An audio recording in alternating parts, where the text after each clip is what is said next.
আমাৰ এই শ্ব'ৰুমত ৰনিনৰ নতুন কালাৰ আহিছে ব্লেক। চ'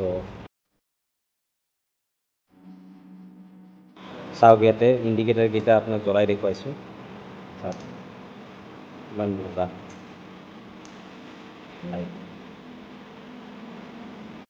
এইখন বাইক য়ং এজৰ ল'ৰাবোৰৰ কাৰণে বঢ়িয়া বাইক। ডিজিটেল মিটাৰটো চাই লওঁ। চাওক ইমান ধুনীয়া। চাইলেঞ্চাৰ বাইকবোৰ লুকছটো এনেকুৱা দিছে। কালাৰটো ইমানেই মজা আহিছে। চাওক ব্লেক, অল ব্লেক।